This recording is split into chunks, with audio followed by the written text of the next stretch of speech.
Hello. I'm gonna go through, actually, hold on. Let's see if I can.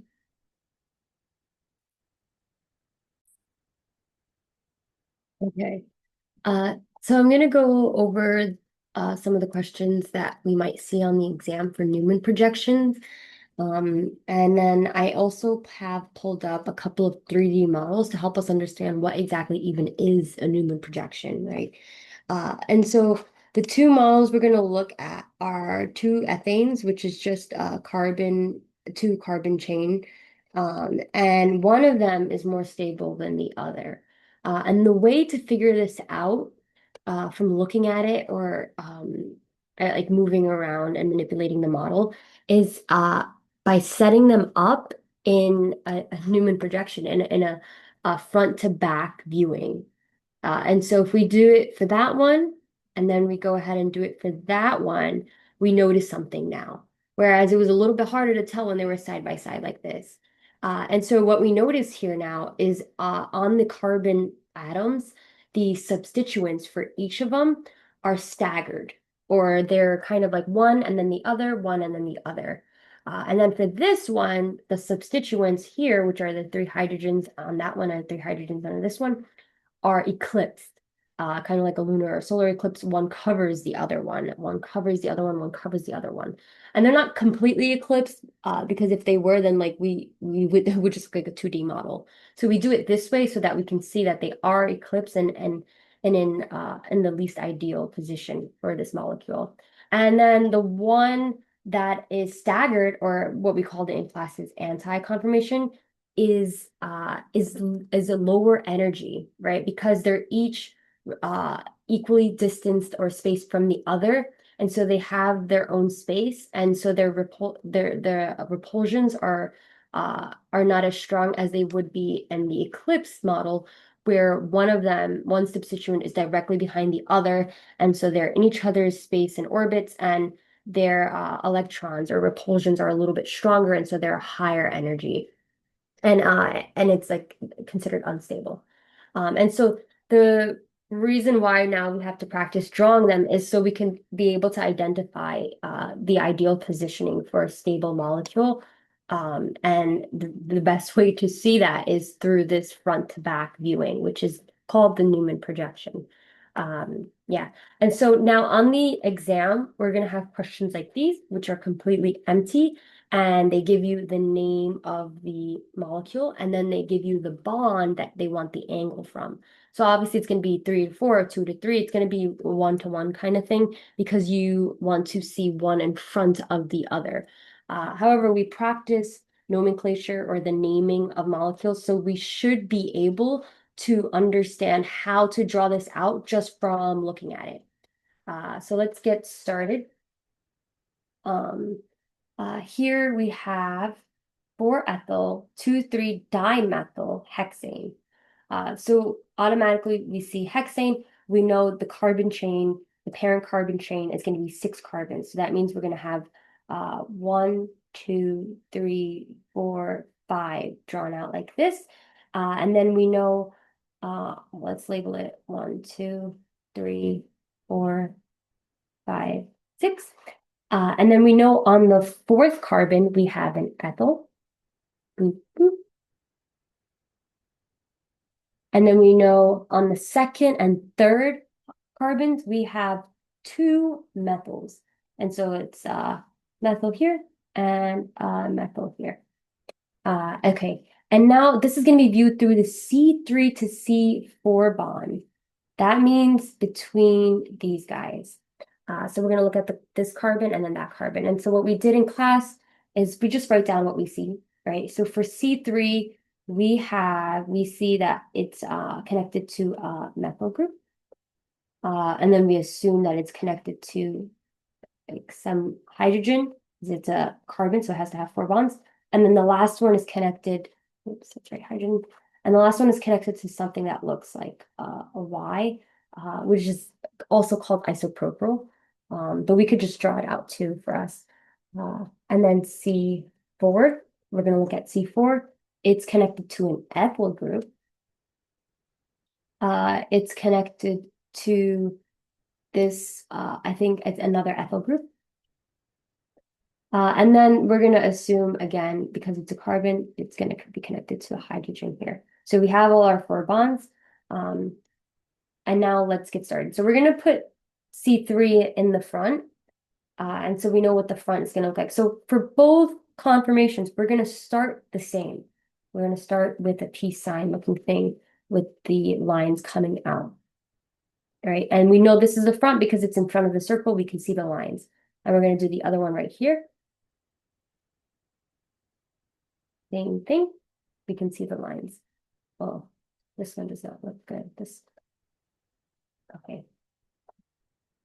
Okay, so they still look the same so far. And then let's just start with C3. So we have, oh, actually, yeah, this is good. So we start the same, and then we know we have a methyl group. So we're going to put methyl.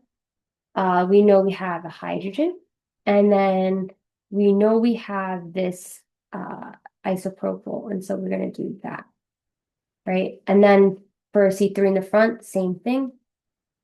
Isopropyl, methyl, and then hydrogen. And now for the back. This is the back. We have, so they're going to look the same first, again. But the anti-conformation, they're staggered. Whoopsie. They're staggered. And so we're going to do boop. Let me not let it cross the front of the circle.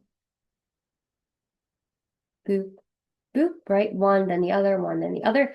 And then the eclipse model is going to have one in front of the other, like that. Okay. And now let's do our C4. So we know there's an ethyl, and a hydrogen. So we know ethyls are big molecules, just like a methyl is.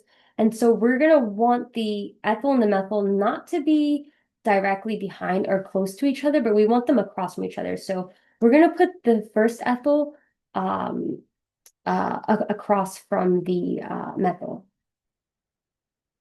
right?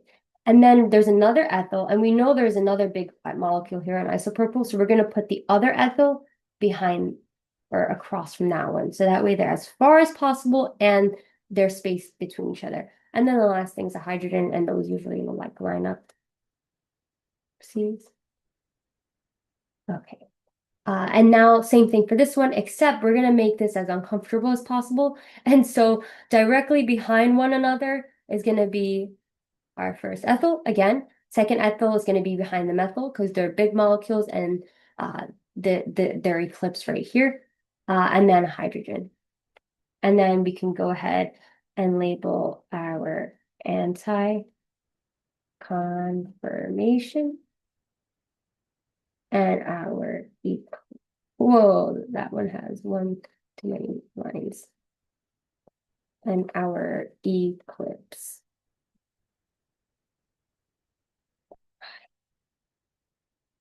Conformation. And which one is more stable? The anti-conformation one, for the same reason that we saw on the 3D diagram. So we're going to circle this one, and we're going to write more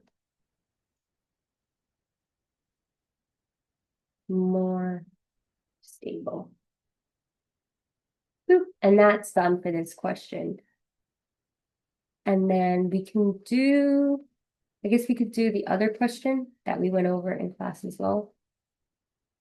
Let's here.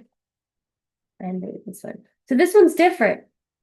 This one's different from the other question because this question had no drawing. We made the drawing. Now this one has a drawing, and it's telling us which bond to do it through. So now we have to find out where those bonds are located on this drawing. And so usually that includes finding like the parent chain, the parent carbon chain, and then the substituents, and then labeling them, and then finally choosing which one is C3 and C4 based off of that.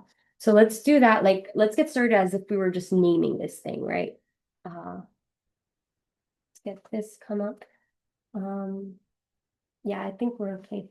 And so I'm going to take out the highlighter just so we could try to find the parent carbon chain. So here we have 1, 2, 3, 4, 5. And then we also have 1, 2, 3, 4, 5.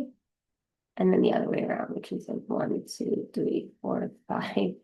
But if we do it this way, we get 1, 2, 3 substituents versus if we do it this way, we get 1, 2, and then I think this way is also 1, 2. And so let's do it this way. So we have 1, 2, 3, 4, 5.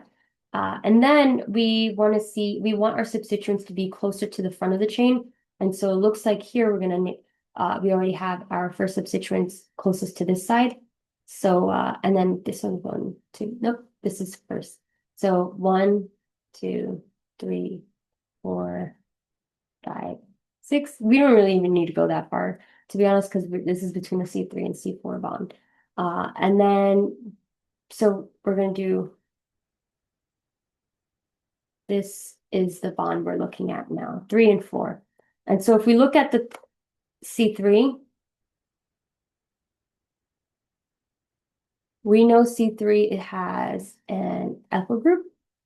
We know it has an isopropyl or that larger molecule attached to it. And then we're going to assume it has a hydrogen. And now let's look at C4. C4 has an ethyl group. And then it has a propyl group. Or we could just even draw it out, honestly, like that. Hey, maybe that looks bad.